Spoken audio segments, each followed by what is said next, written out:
జరుగుతున్నారు. రాష్ట్ర ఎన్నికల సంఘం కూడా ఎక్కడ చిన్న పొరపాటు కూడా తావు లేకుండా పటిష్ట బందోబస్తు ఏర్పాట్లు చేస్తుంది. డిసెంబర్ 11న జరుగుతున్న ఈ తొలి విడత ఎన్నికల కోసం రాష్ట్ర ఎన్నికల సంఘం కూడా కట్టుదిట్టంగా మరి అక్కడ ఏర్పాట్లను అయితే చేసిందని కూడా దీనిలో ప్రచురించడం జరిగింది. ఇక తదుపరి ఎడిషన్లోకి వెళదాం. డీసీసీలు డెడ్లైన్ గుర్తుపెట్టుకోవాలని ఇది ఒకసారి చదువుదాం. డీసీసీలు డెడ్లైన్ గుర్తుపెట్టుకోవాలని అయితే చెప్పారు మన మహేష్ కుమార్ గౌడ్. మీనాక్షి నటరాజన్ ఇచ్చిన గడువు లోపుగా స్పష్టమైన పురోగతి చూపాలని మిగతా డీసీసీలందరికీ కూడా ఆయన ఒక హెచ్చరికలు అయితే పంపారని అయితే మనం అనుకోవచ్చు. అందరినీ కలుపుకొని సమన్వయంతో పనిచేయాలని మహేష్ కుమార్ గౌడ్ అన్నారు. బాధ్యతలు స్వీకరించిన వెంటనే డీసీసీలు జిల్లా సీనియర్ నేతలు ముఖ్య నాయకులను కలుపుకొని సమన్వయంతో పనిచేయాలని పీసీసీ చీఫ్ మహేష్ కుమార్ గౌడ్ పలికారు. కొత్త డీసీసీ అధ్యక్షుడు ఏఐసీసీ ఇన్ఛార్జ్ మీనాక్షి నటరాజన్ నిర్ణయించిన 6 నెలల పనితీరు డెడ్లైన్ మరవకూడదన్నారు. అది నిజంగా ఒక స్వీట్ వార్నింగ్ అనుకోవాలి అందరి డీసీసీలకు కూడా. ఇక ఆ గడువులోపు స్పష్టమైన పురోగతి చూపించాలని ఆదేశించారు. జిల్లా స్థాయిలో పార్టీని బలోపేతం చేస్తూ సమన్వయంతో పనిచేస్తే రాబోయే ఎన్నికల్లో కాంగ్రెస్ విజయాలు ఖాయమవుతాయని ఆయన స్పష్టం చేశారు. మంగళవారం హైదరాబాద్లో డీసీసీ అధ్యక్షులు ఫ్రంటల్ మరియు అనుబంధ సంఘాల చైర్మన్లతో టీపీసీసీ అధ్యక్షులు MLC Mahesh Kumar Goud Zoom meeting నిర్వహించారు. ఈ సందర్భంగా ఆయన ఈ కీలక వ్యాఖ్యలు పలు కీలక సూచనలు అయితే చేశారు. మరి అందరూ కూడా సమన్వయం చేసుకుని కలుపుకొని పోయి ప్రజల్లో ముందుకు వెళ్ళి కాంగ్రెస్ పార్టీ కాంగ్రెస్ కేంద్ర రాష్ట్ర ప్రభుత్వం ఏదైతే ప్రజలకు మంచి చేసిందో చెప్తూ కలుపుకుని ముందుకు తీసుకువెళ్తేనే అది 100% రాష్ట్ర ప్రభుత్వానికి కానీ కాంగ్రెస్ పార్టీకి కానీ మేలు జరుగుతుంది. మీరందరూ కూడా ఒక 6 నెలలే మీకు డెడ్లైన్ ఉంది.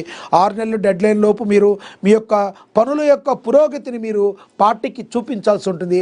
లేకపోతే మాత్రం చాలా కష్టం ఉంది అని చెప్పి మరి స్వీట్ వార్నింగ్ అయితే ఇచ్చారు. చూడాలి మరి డీసీసీలు అందరూ కూడా తమ పనితీరుతో ఏ రకంగా ముందుకెళ్తారు. మరి మీనాక్షి నటరాజన్ ఆల్రెడీ ఒక కండిషన్ పెట్టారు. ఆవిడ పెట్టిన దానిలో మరి 6 నెలలు గడువులోపు ముందుకు వెళ్ళాలని అయితే మరి చెప్తున్నారు మహేష్ కుమార్ గౌడ్. ఇక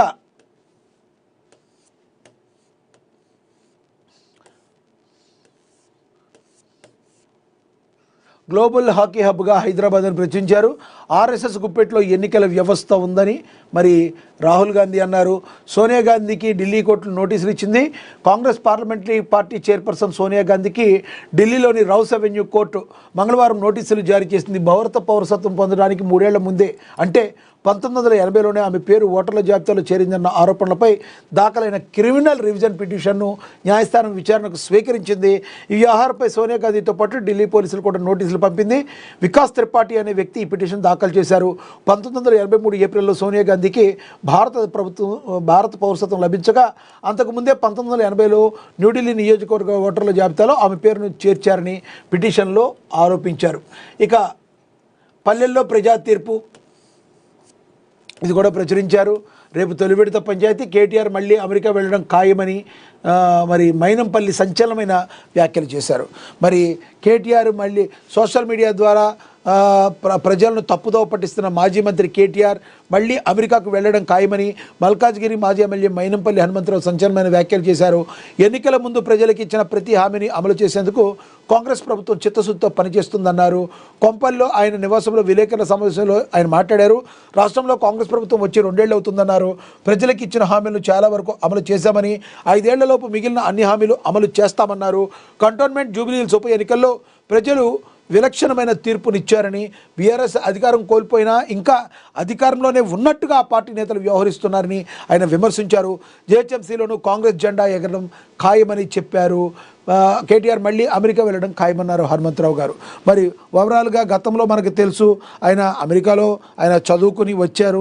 మరి ఇక్కడున్న ప్రజలకి ఏమి మేలు చేసే ఉద్దేశం కేటీఆర్కి ఏమాత్రం లేదు. 100% ప్రజాప్రభుత్వం అంటే కాంగ్రెస్ ప్రభుత్వం.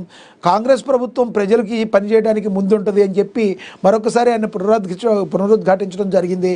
మళ్ళీ కేటీఆర్ ప్రతిపక్షంలో ఉండడానికి ఇష్టపడే వ్యక్తి కాదు. అధికారం ఉంటే ఒకలాగా, ప్రతిపక్షం ఉంటే ఒకలాగా. ఎటువంటి పరిస్థితుల్లో మళ్ళీ కాంగ్రెస్ ప్రభుత్వమే గెలుస్తుంది, ప్రజాప్రభుత్వాన్ని స్థాపిస్తాం, మళ్ళీ కేటీఆర్ అమెరికా వెళ్ళిపోవడం ఖాయమని సంచలనమైన వ్యాఖ్యలు చేశారు మరి మైనంపల్లి హనుమంతరావు. ఇక రెండో రోజు పెట్టుబడుల వెల్లువ రియల్ ఎస్టేట్ వెంచర్ని వేసుకుని బ్రోచర్ రిలీజ్ చేసినట్టుందని చెప్పి మరి బీజేపీ ఎమ్మెల్యే రాకేష్ రెడ్డి అయితే ఫైర్ అవ్వటం అయితే జరిగింది. ఆయన ఏమన్నారో ఒకసారి చూద్దాం. గ్లోబల్ సమ్మిట్పై బీజేపీ ఎమ్మెల్యే రాకేష్ రెడ్డి తీవ్ర వ్యాఖ్యలు చేశారు. రియల్ ఎస్టేట్ వెంచర్ను వేసుకుని బ్రోచర్ రిలీజ్ చేసినట్టుందన్నారు. ఇది ఇంటర్నేషనల్ ప్రోగ్రామ్ ఎట్లయితుంది? 200 సంవత్సరాలుగా జరిగే కళలు, గ్రాఫిక్స్ మేము చిన్నప్పుడు విఠలాచార్య సినిమాలో చూసినట్లుంది. ఈ మూవీ చూడడానికి రాలేదు. తెలంగాణ ప్రజలకు కావాల్సిన విద్య లేదు, వైద్యం లేదు, కనీసం రోడ్లు లేవు. ఆదిలాబాద్ ఉన్న లంబాడి బిడ్డలకు, వరంగల్ గిరిజన బిడ్డలకు ఇప్పటికీ అంబులెన్సులు లేవు. ఎవరో 200 సంవత్సరాలు 100 అంతస్తుల బిల్డింగ్ కట్టుకోవడానికి ఇది ఎందుకు? ఒక రియల్ ఎస్టేట్ వెంచర్ 100 కిలోమీటర్ల దూరం వేసి బ్రోచర్ రిలీజ్ చేసుకున్న ప్రోగ్రామ్ లాగా ఉంది. తమకు సంబంధించిన వందలాది ఎకరాల భూముల ధరలు పెంచుకోవడానికి ఇది ఒక గ్లోబల్ సమ్మిట్ అని ప్రభుత్వం ధనం వృధా చేస్తుందని గ్లోబల్ సమ్మిట్ వద్దే మీడియాతో మాట్లాడారు మరి రాకేష్ రెడ్డి.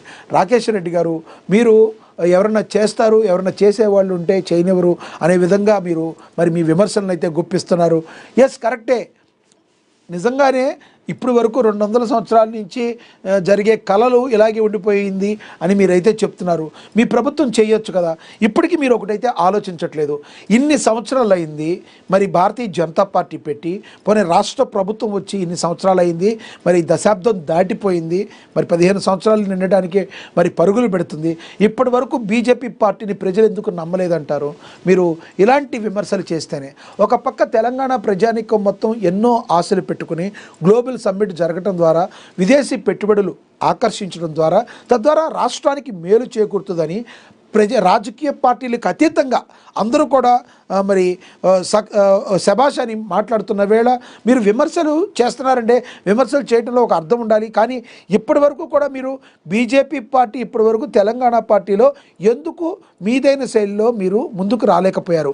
1కి 10 సార్లు మీరు పునరాలోచించుకోవాలి. ఈ రకంగా మరి విమర్శలు చేయడం ఎంతవరకు అని మీరు ఒకసారి ప్రశ్నించుకుంటే మీ యొక్క బీజేపీ పార్టీకి కూడా మంచిది. రానున్న రోజుల్లో బీజేపీ పార్టీ ముందుకు వెళ్ళాలంటే ప్రజల ఆకాంక్షలకు అనుగుణంగా వారి మనసుల్లో ఏమనుకుంటున్నారు, అసలు వాళ్ళకి ఏం కావాలో గ్రౌండ్లో ఎప్పుడైనా మీరు తిరిగారా? గ్రౌండ్లో తిరిగి ప్రజలకు ఏం కావాలో కోరుకుంటే కదా మీకు ప్రజలకు ఏం కావాలో తెలిసేది. మీరు గ్లోబల్ సమ్మిట్ మీద మీరు విమర్శలు అయితే చేస్తున్నారు. ఒక ప్రయత్నం చేయడం తప్పైతే కాదు కదా, దాన్ని అభినందించాల్సినది పోయి ఈ రకంగా మాట్లాడి రాజకీయ విమర్శగానే ఉండి మరొకసారి మీరు ఫక్త్ రాజకీయ నాయకుడిగా మీరు కీర్తింపబడుతున్నారని విశ్లేషకులు అంటున్నారు. ఫ్రెండ్స్, మీరేమనుకుంటున్నారు? నిజంగా రాకేష్ రెడ్డి గారు చెప్పిన దానిలో వాస్తవం ఉందా? కింద కమెంట్ బాక్స్ రూపంలో కమెంట్ చేయండి. ఇక పేగుబంధంపై ముళ్ళదాడి, కన్న తండ్రినే కాటేసి పంపే ప్రయత్నం, రాతి గుండె రాక్షస కొడుకు అని చెప్పి ప్రచురించారు. ఈ రోజుల్లో చాలా దారుణాలు అయితే జరుగుతున్నాయి.